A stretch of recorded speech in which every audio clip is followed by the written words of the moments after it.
Salut tout le monde, c'est l'Entre des Psiotiques. Je suis ravi de vous retrouver pour cette première vidéo de l'année, la première review express de l'année 2019. Et on va commencer avec un titre majeur de l'univers Valiant qui n'est autre que Harbinger. Alors pour rappel, Harbinger a été écrit par Joshua Dysart. Les dessinateurs sont Cary Evans, Barry Kitson, Clayton Henry et Rafa Sandoval. On va déjà parler en fait du résumé. Alors, il faut savoir qu'on suit un univers dans lequel il y a plusieurs types de personnes, et notamment des psiotiques.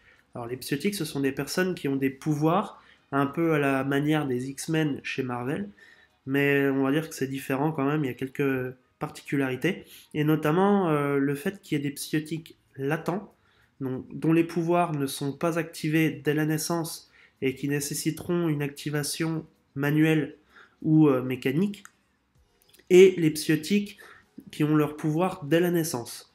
Et notamment, on va suivre Peter Stanchek, qui est une de ces personnes-là. Et en fait, à la base, ses pouvoirs ne vont pas être reconnus, puisque lui-même va croire qu'il a des problèmes psychologiques, parce qu'il entend des voix dans sa tête. Et du coup, il va sombrer dans la drogue, parce que voilà, la drogue qu'il prend va réussir à atténuer les voix qu'il va entendre. Et du coup, il va sombrer dedans, il va se mettre à vivre avec des personnes qui sont pas forcément très bonnes pour lui. Et voilà. Et d'un autre côté, on va avoir Toyo Harada, qui est le psiotique le plus puissant de l'univers, qui en fait a eu ses pouvoirs suite à l'explosion de la bombe Hiroshima. Alors, c'est pas n'importe quoi, c'est un sacré truc. Et en fait, le mec, il a survécu. Et il aurait pu avoir quelques problèmes de santé, mais non, en fait, il a eu des pouvoirs qui s'avèrent être ultra puissants. Et en fait, lui, son objectif, c'est de créer une fondation, donc la fondation Harbinger, avec laquelle il va chercher à activer les psiotiques latents de manière à dominer l'humanité et les empêcher de se battre. Voilà. Enfin, il a vraiment en fait des projets qui sont entre guillemets louables pour certains, mais la manière de faire n'est pas forcément là.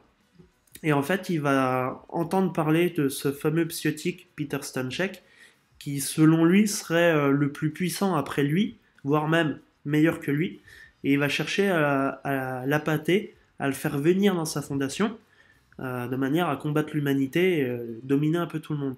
Sauf que Peter Stanchek, il va y aller, en fait, on va lui demander d'activer quelqu'un.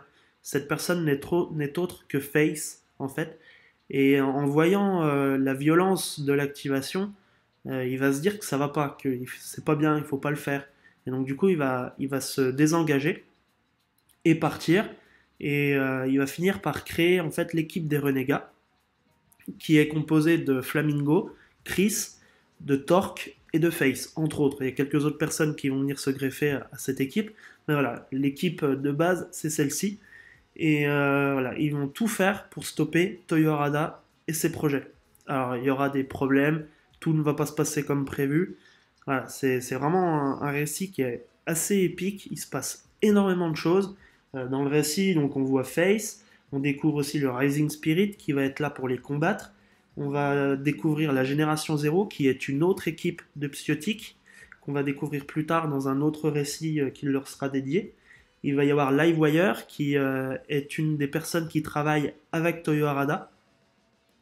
On va également voir l'apparition de Bloodshot qui va apparaître dans Harbinger Wars, donc un récit majeur de Valiant.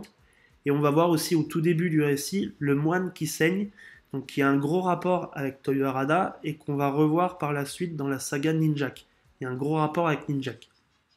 Donc voilà, c'est un récit qui est puissant, qui apporte énormément de choses, qui a permis de construire l'univers Valiant. Alors, c'est pas le seul récit qui construit l'univers Valiant, j'avais parlé de Jigsaw Manowar précédemment, qui nous présente beaucoup de personnages, mais voilà, pour moi, c'est la base principale de l'univers Valiant, et c'est puissant, quoi. Je conseille à tout le monde de commencer ce titre, et la comparaison avec X-Men est un peu forte. Je trouve que ça n'a rien à voir. Alors, l'idée de base des personnages avec des pouvoirs à activer, globalement, c'est ce qu'on retrouve dans les X-Men. Mais là, on est sur un récit qui est beaucoup plus sombre. On parle de drogue, on va parler de violence, on va parler aussi de personnes capables de faire faire à des gens ce qu'ils n'auraient pas fait en temps normal. Voilà, et donc il y a pas mal de choses. Il y a des histoires un peu politiques, enfin, on retrouve pas mal de sujets qui sont vraiment d'actualité, surtout en ce moment. Et je trouve que c'est des choses qu'on retrouve pas forcément chez Marvel ou DC. On va dire que ces deux maisons d'édition n'ont pas forcément allé aussi loin que Valiant. Donc voilà, c'est pour ça que je le conseille, c'est vraiment une petite pépite. Au niveau dessin, après, je trouve que le style est plutôt sympa. On a plusieurs dessinateurs qui s'enchaînent et ils ont tous un style qui va être relativement proche. Parfois, on va avoir du mal même à faire la différence entre un dessinateur ou un autre. Et je trouve ça plutôt pas mal. Alors, il y en a qui vont dire, ouais, c'est dommage parce que justement, on peut pas faire la différence, c'est pas top.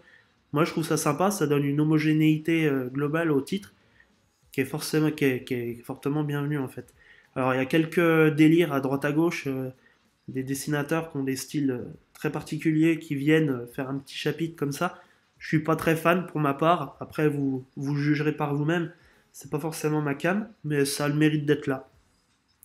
Donc voilà, c'est pour moi c'est une pépite ce titre. C'est le deuxième titre avec lequel j'ai appris à connaître Valiant. J'avais commencé avec Iwar Time Walker, comme je l'ai dit dans plusieurs autres podcasts précédents. C'était pas forcément la meilleure porte d'entrée, et pour moi, la meilleure porte d'entrée qui soit chez Valiant, c'est Harbinger. Parce qu'on y découvre énormément de personnages, parce que ça nous emmène vers d'autres récits qui s'enchaînent et qui continuent après à servir d'autres récits encore. Donc il y a vraiment un éventail de possibilités grâce à ce titre qui est vraiment très intéressant. Donc voilà, au niveau de la suite, en fait, on va dire que la suite légitime de Harbinger, ça va être Imperium. Donc c'est un récit où on va suivre Toyo Harada et ses actions pour arriver à sa vision de l'humanité. Alors là où c'est intéressant, c'est qu'on se rend compte que Toyo Harada est un peu comme Thanos dans le dernier Infinity War de chez Valiant, où on est partagé entre l'envie d'être de son côté, parce que ses idées globales sont parfois justes, mais par contre, on serait tenté d'être contre lui quant à la manière de faire. Et Imperium, c'est totalement ça. Du début à la fin, on est tiraillé entre les deux. On découvre de nouveaux personnages, d'autres anciens qu'on avait peu vus avant reviennent et sont plus importants cette fois-ci.